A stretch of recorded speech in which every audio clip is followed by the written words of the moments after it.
Welcome to the Zachrilege Cast podcast, YouTube video interview program that features me continuously hitting the gong sound by accident and interviewing some of the best and brightest in the atheist / secular / awesome community.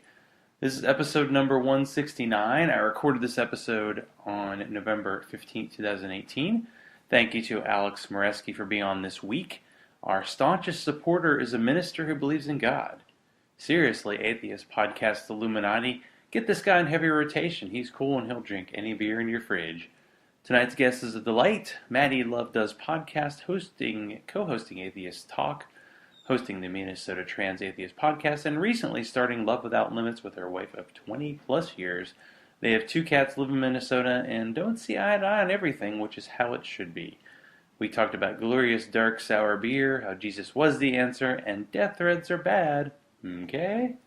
You're fist pumping right No, now. I'm not fist pumping. Yes, you are. Ah!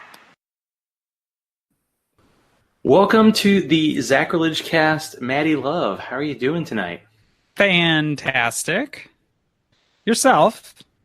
I'm doing all right. I'm doing okay. I'm drinking a beverage. I was in Nashville last weekend, so I had to get a beer from a brewery called Honky Tonk. Barrel-aged brown ale. This is the color of beer they like. Dark. That is a very dark Guinness-y kind of looking beer. Mm-hmm. It's quite good, and I see you're drinking some of Minnesota's finest water. This is actually from the despicable company called Nestle, who I despise, but the bottle was free. So, yay me. I'll drink the water. However, my favorite beer that I've had recently by local Minnesota brewery, Surly, is called Pentagram. It is a sour... it's called a sour ale, but it's not actually like tart sour, pucker sour. I don't know why it's called sour, but it's just delicious. I could drink it like water. Very dark. I've heard of Surly, I think. Yeah, they're pretty big up here, and how far out they go with Minnesota, because I don't leave Minnesota very often. But they're pretty big up here. Well, I have one out of context quote for you, but it's pretty straight on context, actually. I don't trust the fucking Democrats. Oh, yes. I actually say that frequently because I don't fucking trust. I actually voted complete Democrat ticket this election. But I also remember that it wasn't until like 2012 or so that they started being on board with same-sex marriage. It took them a long time to start being okay with trans rights. Hillary Clinton, and when she was running, had some issues with some people of color. They're shady as fuck. They're just, I don't want to say lesser of two evils because one side is really fucking evil. But they're people at least I think that we can make a change with. It's like, let's fight to get back to where we were in 2012. Yeah, they'll actually hear public pressure, and that'll lead to change less than kind of people having their own ideas of right and wrong. But yeah, That's kind of my thought. Wasn't it kind of like mid-second term where Obama kind of came around to gay marriage? He definitely wasn't talking about it the first time he got elected. It was after he didn't have to worry about getting reelected. So that speaks volumes. It's like, I'm going to do this thing that's right, but I'm afraid of pissing people off, so I'm going to wait. I love Obama. I think he was a fucking fantastic president. But when I hear people say he's the best president ever, it's like, that's not really setting the bar very high, because a lot of our presidents have been pretty shitty. Yeah, I would say you do a little bit of history and you see what people actually have done and what kind of doesn't get told, because there's just a lot of history out there and it's hard to keep track with it all. But I don't know, we can kind of dig into politics a little bit later, but I like to kind of get a feel for my guest. And of course you are involved. You work on 3 podcasts and you said you produced 2 other ones. So I'd say podcast junkie over here. So how did you get introduced to the wild, wild world of podcasts and then atheist podcasts? So the wild, wild world of podcasts. I started listening to podcasts probably in 2006 or so, which is pretty close to after they had, first started hitting the scene with Apple in 2005. And as I was kind of like leaving religion at the time, what got me kind of into it was listening to a podcast called Skeptic's Guide to the Universe. They're based out of Atlanta, I think. So, woo. Say that again? I think they're based out of Atlanta, Georgia. Nope, they are based out of Connecticut. Oh, I'm totally wrong. Yeah, they run Nexus, the Northeastern Skeptical Society, or something like that. But yeah, it's a fantastic podcast. It kind of got me diving into more podcasts. And then Chris Hardwick from the Nerdist at one point said, if you've got a laptop and a $35 mic, you can get into podcasting. And I thought he was stupid, but I went ahead and tried it and found out that he was mostly right. You can spend a lot more money, but that's how I got into podcasting. It's like, well, I've always wanted to do radio. I'd always wanted to I at one point had wanted to be a pastor. So I was like, cool, I get to spread my voice and have people listen to me and download me. And I don't know, it's just fun now. So what about the pastor bit? Did you have a religious background growing up? Not growing up. We were an ENC family. Some people call it C&E, where it's you go to church on Easter and Christmas, or Christmas and Easter, and for funerals and weddings. And that's the only time we went to church. So I was raised a cultural Christian, but not like a very religious Christian. But when I had turned 18, for some reason I decided that I needed to get that Jesus was the answer. I don't know what led me to think that, but from about 18 to probably about 30 or so, I was a pretty hardcore Christian fundamentalist. Gays were going to hell, abortion was murder, and, killing an abortion doctor might not be the worst thing in the world you could do. So took a pretty hard turn at some point, as you can tell, because I'm now an atheist. I'm actually a Satanist, not even just an atheist. So yeah, but I had wanted to be a pastor. I wanted to lead people. I fully bought into that shit. And I forgot, am I allowed to? Yes, I'm allowed to swear in your podcast. I usually let the guest lead, and I don't even play around with, oh, this might be clean. It's like, no. Well, we do so much radio stuff. It's like, am I allowed to swear? Okay. Yeah, I was a little nervous on Atheists Talk because it was like, this is I think might have been the only show I ever was on that was explicitly you can't curse, and yeah, I'm good for some reason. Well, I mean, we'd be happy to let people curse, but it's I think it's a $10,000 fine if somebody complains or something. It's ludicrous. It's a really high amount, and we really don't want the FCC coming down on us. Well, how did you get involved with Atheists Talk, and how cool is it? I was thinking, living in Georgia, it's like, oh, you have an AM show that's not sports radio or Jesus Talk? Really? How did that happen? Is you can do that? So Atheists Talk is the official show of Minnesota Atheists, and it has been going since January of 2008. So we are well into our 10th year. I just got involved, though, I want to say 2015, maybe 2016. It's been a bit. I have my own show, Minnesota Trans Atheist Podcast, and somebody whose name is Mike Harbeck, he was the producer of Atheist Talk at the time, and he did a show about Minnesota Atheist podcasts. And I was one of the podcasters. He's like, hey, do you want to come on? And I'm like, sure, that'd be fun. So me and a couple other folks were on. Geeks Without God, fantastic podcast. Dimland Radio, the guy who does that, Jim Fitzsimmons, is a really good friend. We became friends because of this radio time we were on. But at the end of the show, Mike was like, hey, Maddy, would you be interested in hosting once in a while? Just, every so often. And I said, sure, that'd be fun. It'd be fun to come back on the radio and get to talk to people. And then that just kind of turned into me coming on more often. And then Mike ended up leaving to go to Arizona for, I forgot why, personal stuff. And it switched over to a new producer, and the new producer and I her name Hertzie Hertz. She's been guest on with you. And we just kind of hit it off. And now Hertzie and I do probably 80 to 90% of the shows. So there is a rotation. So what is kind of the elevator pitch for Atheist Talk? It's Atheists Talking. We don't really have a format other than we are usually doing interviews with folks. We do occasionally do roundtables where we just have a bunch of local atheists kind of just sitting in studio chatting and having a conversation about an issue. Otherwise, we just will interview people that either tie into atheism or who are atheists themselves. Like we interviewed, oh my gosh, I just forgot her name. Camille Barajek. She wrote the book Queer Disbelief: Why LGBTQ Issues Are Atheist Issues. But then we geeked around about Star Wars one episode. So yeah, we don't really have a specific format. We're atheists talking. Which is a perfect one. And that is the podcast I've been on that I think was the earliest in the day because it was 10 in the morning and it was the earliest show that I ever got to have a drink on, which is nice. Yeah, that's one of the most fun things about it is like when I do podcasts, most of the podcasts I do, you can go back and edit it. You can make sure at the end of the day the listeners heard exactly what you wanted them to hear if that's what you choose.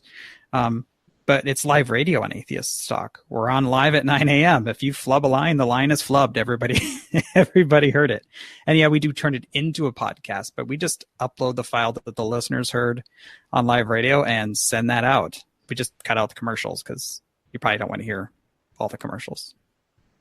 And I do want to say hi to the chat room. So Jeannie, Deborah, Triss, and Amy are in. It says 5 viewers, which for this show is pretty crazy, but wow, I don't see any of these people. Yeah, if you get to like the YouTube page, there's a chat on that. It's not in the live chat. I think we had that issue last week. Oh, well, hello everybody. So what? So you started to do your own show. So Minnesota Trans Atheist Podcast started as somebody else's show, and then you kind of took the Minnesota Trans Atheist Podcast was mine. I started that October 2013. I called it a Minnesota Trans Atheist because at the time, being fresh out of the closet transgender, not being plugged into the atheist community, I was naively unaware that the transgender community was so strong in Minnesota, especially in the Twin Cities area, or that the atheism community was so large. So here I'm thinking I'm like the only or one of a handful of transgender atheists in Minnesota. And, that could not be farther from the truth. I many podcasters who are transgender atheists in the Twin Cities, let alone just the number of people. So that started in October 2013 on my own, and I don't put out as many episodes as I used to. I'm down to maybe just putting out 3 to 5 episodes a year, mostly because the time I'm spending I'm putting into Atheists Talk, or how I was doing production on some other shows as well. So that's kind of eating up my time as well as family and work. Well, I hear people have lives. That's the rumor that goes around anyway. But what's so you have this logo for the show that's kind of like a cherry on a spoon. What's that all about? So anybody who's visited Minneapolis has probably at some point been to the Minneapolis Sculpture Garden. It's by the Walker Art Museum, and that spoon with a cherry is a fairly iconic Minneapolis sculpture. So it's a gorgeous place to go visit the Minneapolis Sculpture Garden. You walk through, there's tons of gigantic art pieces. It's obviously not really in black and white if you go there in person. Although on a winter day, it's kind of black and white. But yeah, that whole area is gorgeous just to walk around. And I took that picture for the logo on a camera phone that I had probably in 2010. And I liked it, and I really have been too lazy to go back and take it again with a big camera so that I can upload it so it's not so pixelated when it gets bigger. But yeah, it's at the Walker Art Museum or the Minneapolis Sculpture Garden. Okay, so you're capturing your town, which is nice. And you have a brand new baby podcast, Love Without Limits. Tell me about that one. Just launched that. My wife, we've been married for almost 23 years now, and she really wanted to kind of start doing more podcasty stuff with me. And a Minnesota Trans Atheist kind of didn't really want to bring her on as a co-host to that, because that podcast is kind of, I don't want to say pod fading, but it has its own voice. It has its own, like, I interview people for that in the transgender community. So I thought, hey, let's do a different show, a brand new show. We'll call it Love Without Limits. That only took 3 weeks to come up with the name. And it's just her and I chatting, and we chat about, we have all these, for what I think are deep conversations, and about politics, about religion. I'm a Satanist. She's a Christian. I'm trans. She's cis. But yet at the end of the day, we still love each other, and we can have these good conversations. We can disagree on some things, agree on other things, disagree, but understand that we're both coming from a place of love. And I just kind of thought, well, let's record these. Let's put it out. And maybe we'll have no listeners. Maybe we'll have 1 billion listeners, whatever. I don't give a shit. I just wanted to have this project that I do with the person that I love. And we'll share it. If people like it, great. And if nobody likes it, well, I still had, like an hour-long chat with Julie twice a month. And so in busy schedules, sometimes it's nice to like schedule time together. So it just gives us a time to chat and I guess share that with the world. Well, it's a different kind of date night.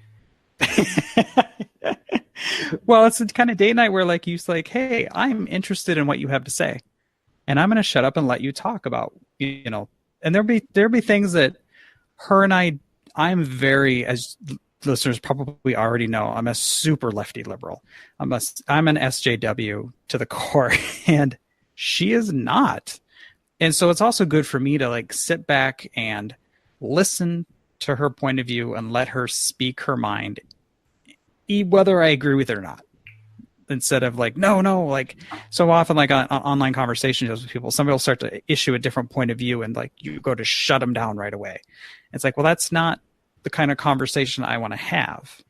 I want to have a conversation where I do listen to her point of view. Maybe at the end of the day, I don't agree with it. She won't agree with me, but we can still talk and present and understand that we do love each other.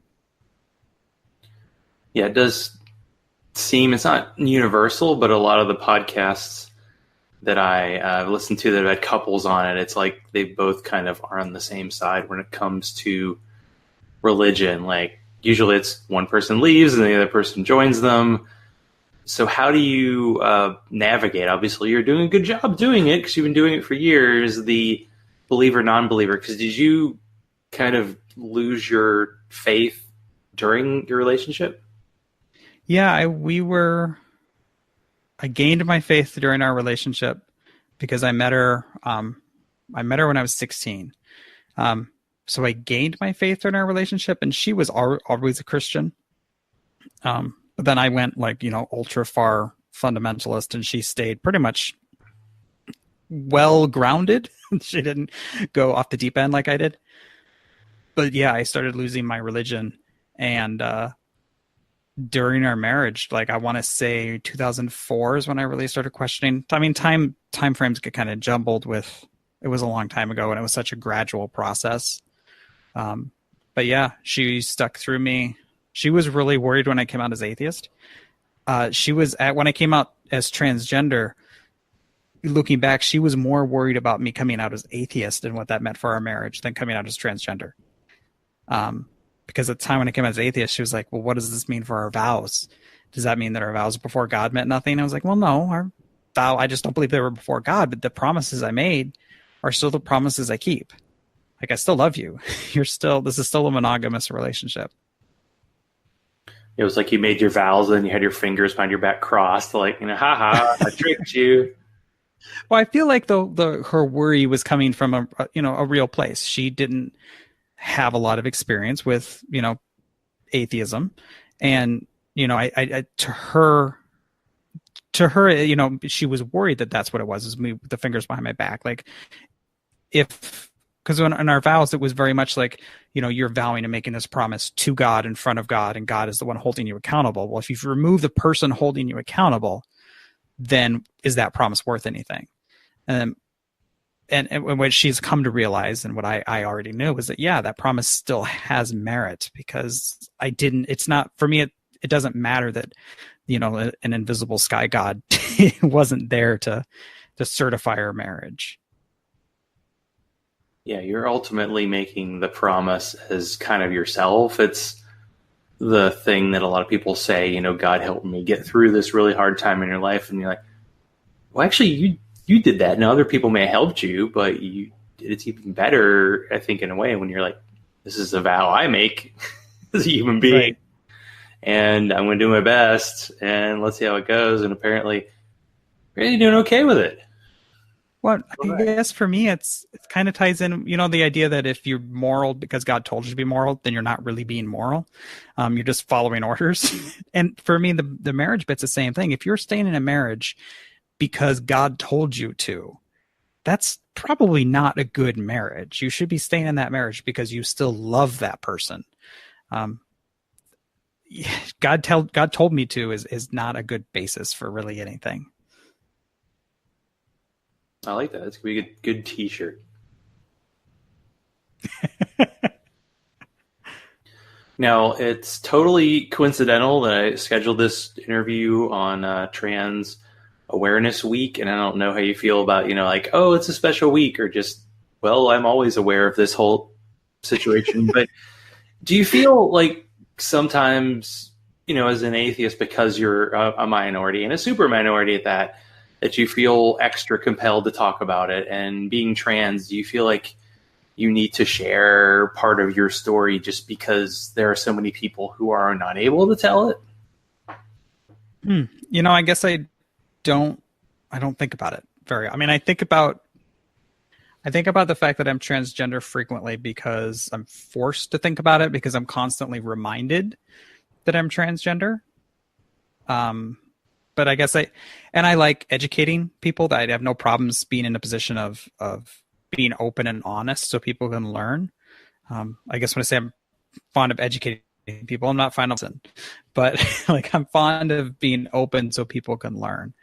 If nothing else, because there are so many people who don't have the privilege that I do. I have a good job. I'm in a place where I can't get fired for being transgender. I'm in a place where my supervisors are comfortable gender. I work for a very, very large secular healthcare organization that encourages diversity. So I'm in a place of privilege where I can be out and open. And there's so many people who are transgender, who are atheist, who don't have that privilege. I imagine that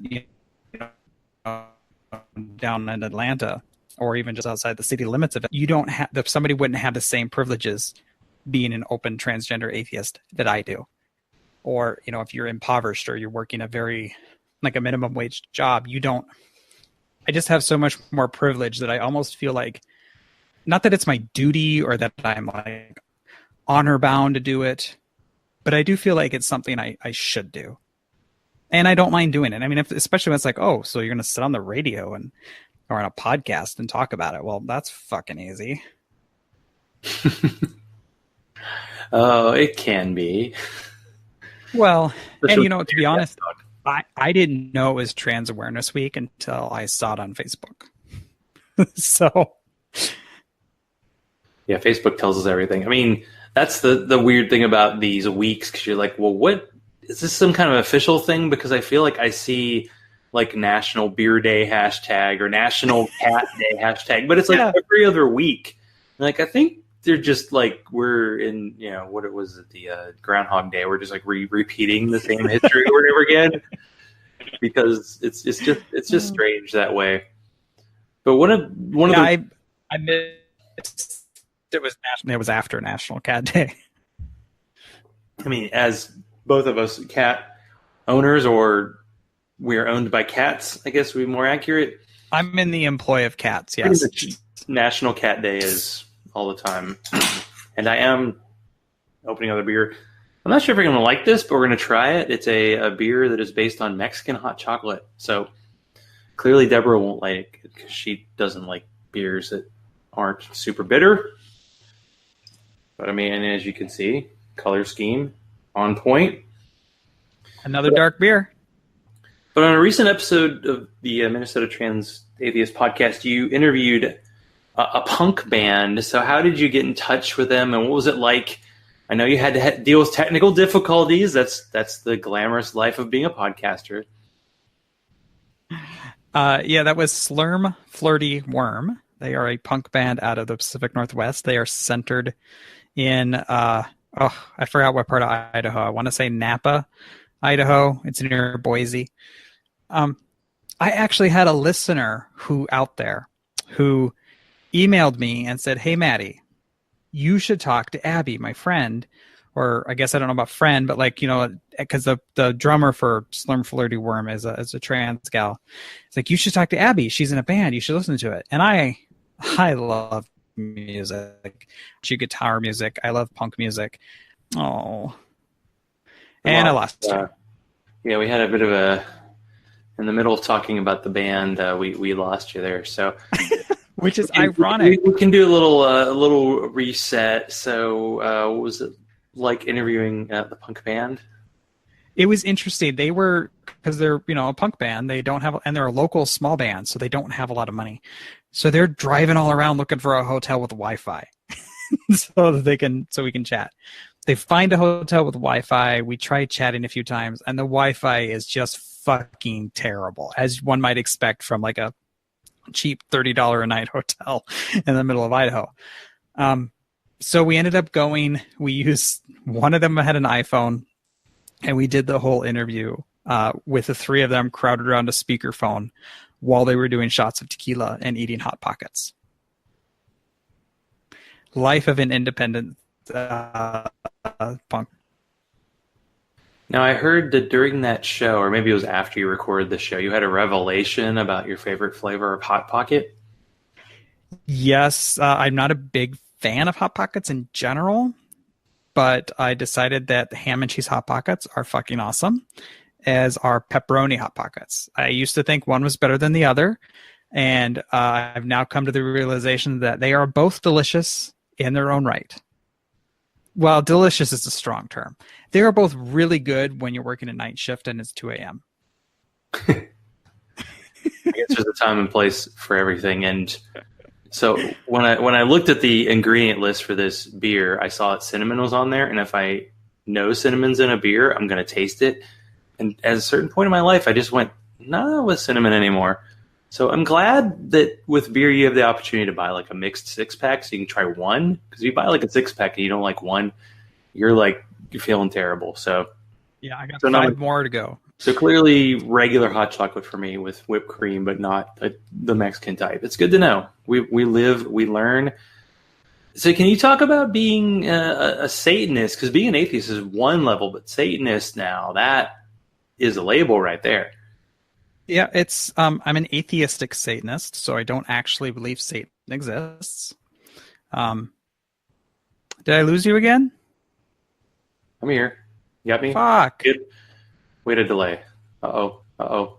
I think I had one guest who just who did audio because the internet was bad, so. Yeah, normally I've got really good internet. I am recording where I'm at. But I guess I'll just try this without my camera on, see if that helps.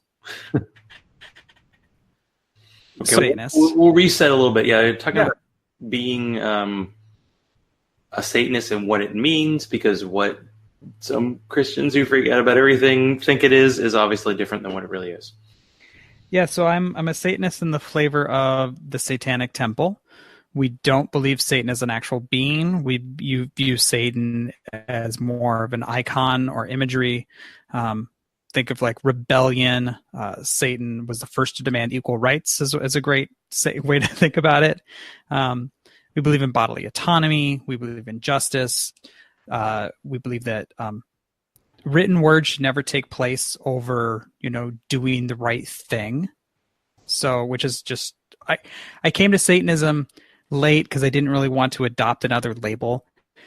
I was talking to a man named Judas Reisner for the Minneapolis chapter of the Satanic Temple, and he's the one I understand what Satanism actually meant, not what just the Christians would say it means. And then just talking to him, he's no longer with the Satanic Temple, but talking to him, I kind of realized, you know what, this is kind of kind of something I'm interested in. Like, they do a lot of good activist work. You know, they fight. I was just part of a group that Satanic Twin Cities that I'm a part of did a counterhood against a prayer vigil that was going on there to get Planned Parenthood shut down. I mean, it feels good to go out and do things, to be active in the community and to stand up for things I believe in, like church-state separation. So it's kind of like basically the work I do with Minnesota Atheists is just taking that up to another level and saying, fuck you in your face. I don't really care if you don't like me. I'm just going to like be as full out there as I can. But do you have cool like t-shirts? No, we're actually, Satanic Twin Cities is working towards chapterhood in the Satanic Temple. So we're pretty small at this point. We don't have a lot of cool t-shirts, but the Satanic Temple certainly does. Yeah, they've got a lot of cool t-shirts. Now, there was a recent controversy. I think it's Satanic Temple. So on the new Netflix show, the reboot of Sabrina the Teenage Witch, they actually have a statue of Satan on that show, and it's, I think, exactly like the one that was put up, I think it was in Arkansas, one of those states where they put the 10 Commandments up in private land because that's how they have to do it to get around the law. And then they said, okay, but you have to put up a satanic one. And it looked exactly the same. I don't know if you're aware of this because, you know, you don't have to be aware of every TV show controversy. Right. No, I'm very well aware of this. So, like, going back to Arkansas, the 10 Commandments in Arkansas are on public land. They've just decided that they can be there. And the Baphomet statue, so it's not a statue of Satan, it's a statue of Baphomet. And that Baphomet statue was brought down there for a protest and left. It's not actually been installed. It was, I mean, it's a fairly large statue. It's held in the Satanic Temple's main headquarters in Salem, Massachusetts. But, yeah, Baphomet itself is an icon that's been around for a very long time. But the Satanic Temple, and I'm not speaking for the Satanic Temple, obviously, but the Satanic Temple worked with an artist, had a specific design, had that design, and this is the important part, copyrighted for the Satanic Temple. And there are elements of the Satanic Temple's Baphomet image that aren't in line with a lot of the historical ones. For instance, the historical Baphomet is a creature that is a gender. It's both male and female. It has breasts, and they're naked breasts. The Satanic Temple's version does not.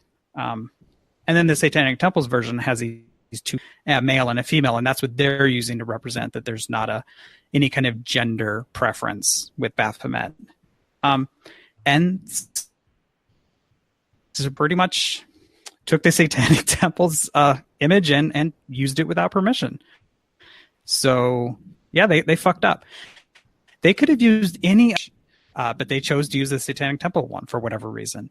And then what made matters worse, I feel like the Satanic Temple would the show, except that what they did is they made Satanists as all the images from the Satanic Panic, these evil images of children getting raped and eaten and these terrible things that Christians said Satanists were doing in the 90s.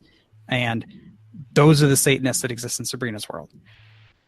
That gets people like me death threats because Christians get freaked out now when they hear Satanist. They see me and they say Satanist. Well, I mean, they're true, but ouch. I mean, you know, if you say you're a Satanist, they say you're a Satanist, that's true, but the way they see a Satanist is definitely different than you do. Right. I'm not, for the record, I have not and will not ever eat a baby or have sex with a baby or rape a baby. But these are the images that Satanists have. But the bottom line is death threats are not cool and people doing it. Exactly. They value life because either they don't believe it and they're scaring someone for no reason, or they do believe it and they probably should be locked up. Yes. So that's my really heavy stance on death threats. And you face somebody. That was a really strong stance to take. I'm proud of you. We get to be a little lighter. So why don't we try this? I saw this on your Facebook page, so let's discuss because this is an important issue. I don't talk about cooking that much in the show. I wonder why, especially when we talk about eating babies and such. So you are like a crock pot master. So tell me about that. And, with the weather being chillier up there than here, how do you take advantage? I am a huge fan of. It's called a crock pot express. It's essentially it's an electric pressure cooker. Think Instant Pot. I love it. Oh my god, I got one like 4 months ago. I started using it. I'm sure my coworkers are sick to death of me talking about it. I will I throw some chicken in there, shove that shit under the broiler. Best chicken ever in like less than an hour. Super moist. Turkeys, stews. Oh my god, anything. Kraft macaroni and cheese I make in my pressure cooker now, which sounds ridiculous, but it's really not. It's fucking awesome. Yeah, just love it.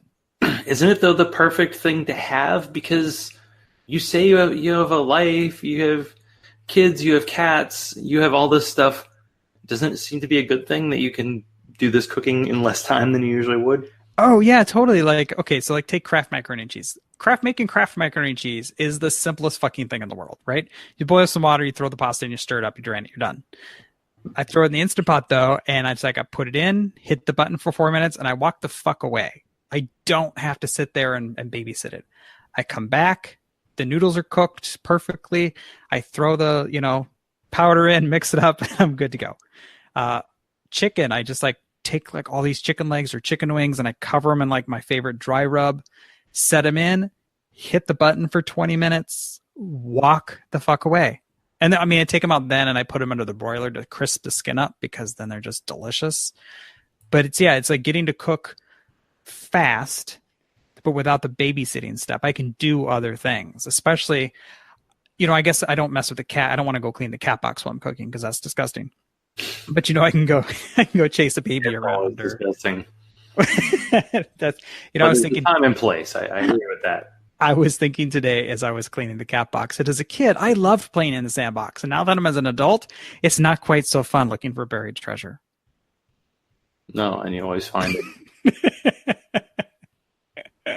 That is definitely how it works. Yeah. See, I have this love affair with my big green egg, but last night I was making meatballs on the grill, and how it's a charcoal thing, so you put the fire starters in, you set them on fire, and then you wait and you go back in 20 minutes.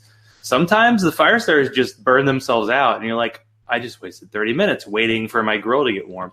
And you're already on your third course on the I feel like we have a pressure cooker, but I did use the just a regular crock pot earlier this week to do beef stew. And you said you did beef stew. It took you an hour. I did beef stew. And in 3 hours, I don't even know if it was ready. Yeah, I started the beef stew. And by the time it was done cooking, it had been an hour. And that's counting, peeling the potatoes, chopping the carrots. I cheated and just put in frozen green beans and frozen ends. But the thing is, I threw it all in together and just hit start and walked away. I didn't have to I don't know. It's just hard-boiled eggs are put them in. You put regular eggs in, hit the button for 4 minutes. Now it takes 10 minutes to come to pressure, and then it takes but with hard-boiled eggs, you just release the pressure right away when they're done cooking after 4 minutes. They're perfect every time, every single time. Potato salad, I dice up my potatoes and put them in the crock pot, and then I nestle my eggs into the potatoes, in the shell, the raw eggs. Turn it on, cook it for 5 minutes, get done. My potatoes are cooked, my eggs are cooked. Throw it all in the fridge to cool down, and then in a few hours, mix and you have potato salad. Isn't everybody hungry now? And don't put raisins in your fucking potato salad. I feel like you could be kicked out of a family for that kind of thing. To be fair, if you really like raisins in your potato salad, put wherever the fuck you want your potato salad. I don't care. But don't put raisins in my potato salad.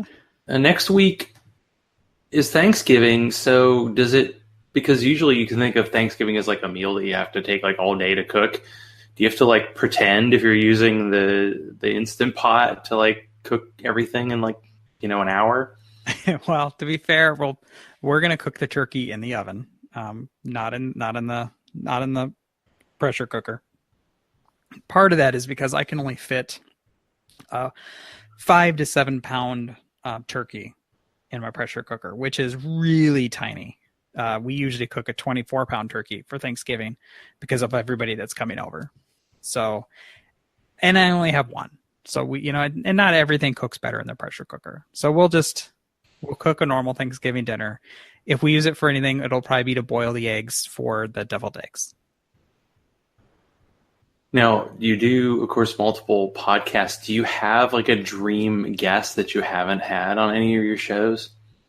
Right now, the dream guest, if I could get, would probably be Angelica Ross. She is a trans woman that she's currently on a TV show on FX called Pose. She was on a really, really great YouTube short series called Her Story that is like put me in tears. It was so fucking good. She's a great actress. I just love her. And then she does a lot of like Facebook Live stuff. That would be she would be a dream guest. Well, I think you're probably a little bit aware, what's on TV. Do you take it personally when like a trans character is played by someone who isn't? Oh, it pisses me the fuck off. I mean, Jeffrey Tambor, we could say sounds like a terrible person anyway, but yeah, he does. Handed Emmys year after year, and it's like, anyway, yeah. I honestly, at this point I honestly don't see it any differently than if, say, Scarlett Johansson was going to play Martin Luther King Jr. Which I mean, who knows what she's going to do. That's the only role she hasn't been offered, I think. Yeah, I view it like as a white person doing blackface. I mean, I would argue we don't have the history, and I don't mean to equate the treatment of African Americans and people of color with people in the LGBTQIA communities. But at the same time, there is that history of being marginalized, being ostracized, not allowed to be a part of Hollywood, and having other people tell our stories. There are a plethora of trans actors out there, trans actresses, non-binary trans people. Producers should just go out and look. They don't even have to look. There are talent agencies that will find them for you. It's not like there's this dearth that like, oh, where would we find a trans actor, to play this part? They're out there. They're visible. They're fucking good. Go cast one of them. Yeah, there's enough. There are plenty of roles for, straight white people. So, well, yeah, and it's like that's not to shit on straight white people. It's just like, hey, like, if you're gonna tell a trans story, have a trans actor play that character. If you're gonna tell a story about a person of color, you get a person of color to tell that story. You don't get a white person to do a black person. You don't get Scarlett Johansson to do, whatever. She's my favorite person to pick on right now, even though I love her and like Avengers. She's a very fantastic actress, but she has some questionable role decisions. She just gets offered everything that she should turn down sometimes. Okay, this came up, one of the top of the head type questions, but I lead into this by saying there was a Netflix movie about Madeleine Murray O'Hair who led American Atheists in the 60s, and it was terrible, and it was a terrible portrayal of her, and it made atheists look just bad. Yes. Are there examples out there where the experience of being trans and there's a spectrum of experiences. There's not just one experience clearly for anything that actually captures it well. Where you go, oh, okay, I'm with you. I don't watch enough movies and TV that aren't just plain escapist comic book type movies TV to really be able to answer that super well. So I mean, as far as ones that affect, only things that I've heard, and even the ones where it's like a straight cis person or whatever playing a trans character, you normally usually hear that they do a good job in telling the story. Transparent, maybe not so much, but even that had a trans woman was one of the writers and producers, so even that story wasn't terrible, even though I forgot his name. Jeffrey Tambor was terrible. Jared Leto's performance, it should have went to a trans actor, but it's not like it's not like the story that was told was terrible. From what I understand, because I've never actually seen Dallas Buyers Club. I was like, yeah, Dallas. Okay, just want to make sure I knew which movie it was. Yeah, there was one with Eddie Redmayne, and I forgot what that movie was called. But most of the trans people that I saw, and these are like even just people that are very SJW-y like I am, they said, it actually, his performance was really good. The movie was really good. The story was really good. It's just that, their issue was, hey, why did this role go to this man when it should have went to a woman, a trans woman? So I don't watch enough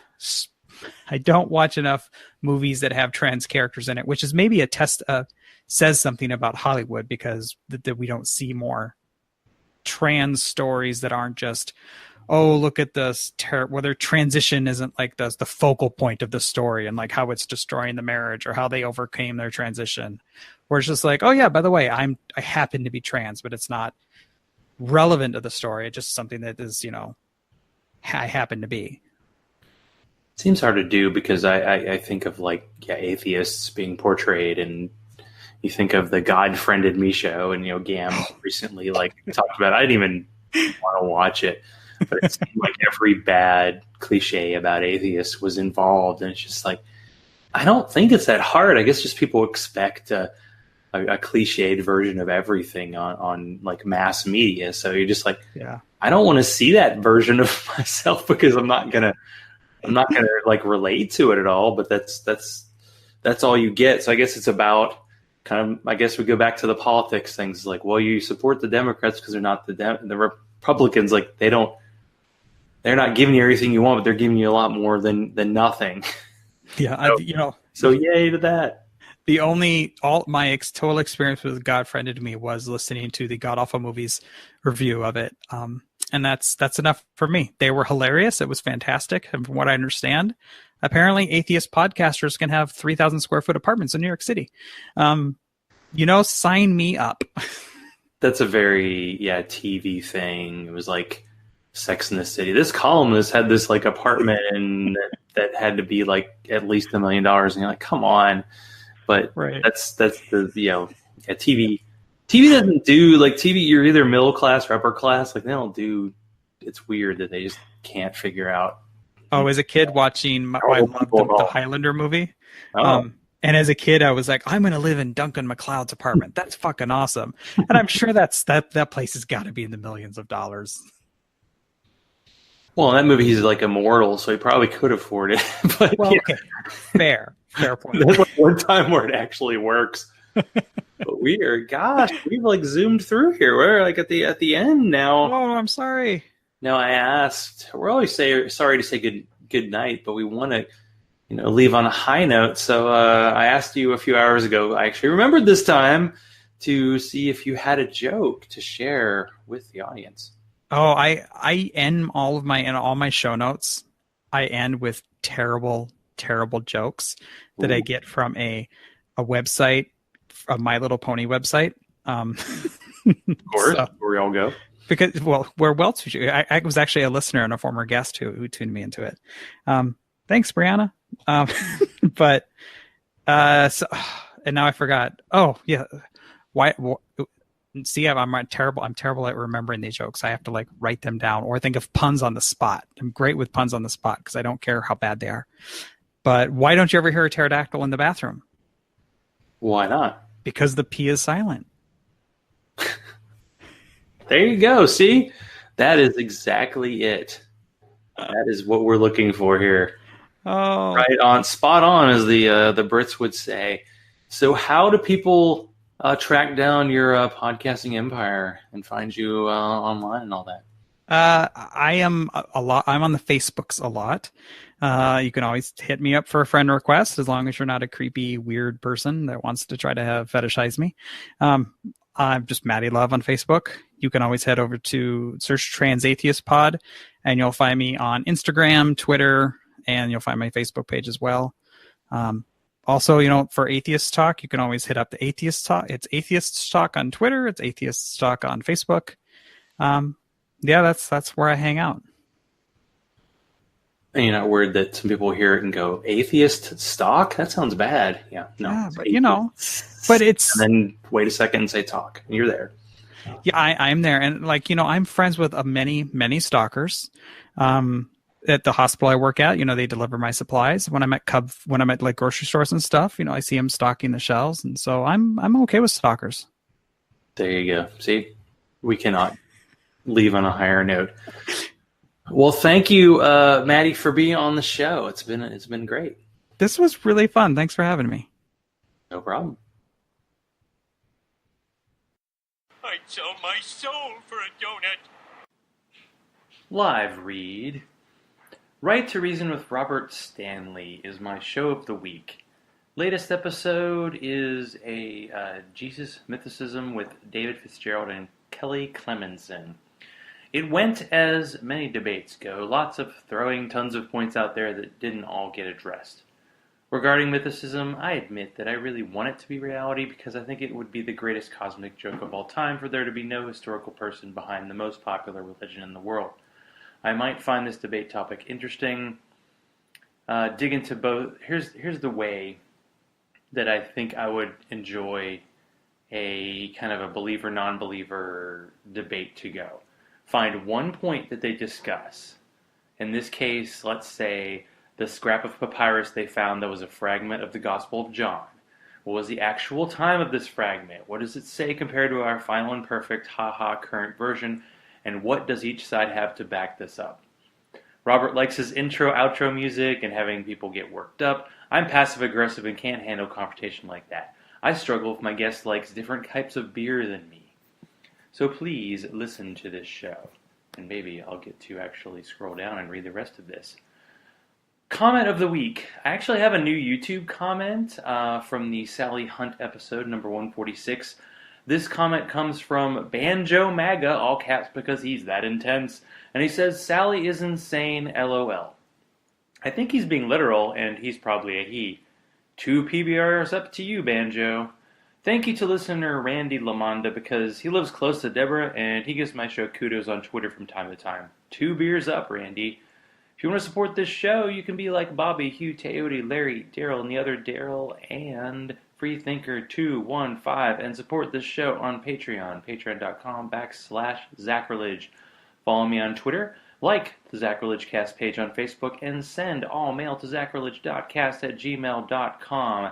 Thank you to Maddy for being on tonight, and never forget that there are old pilots, and there are bold pilots, but there are no old, bold pilots. Good night. Talk to you next week.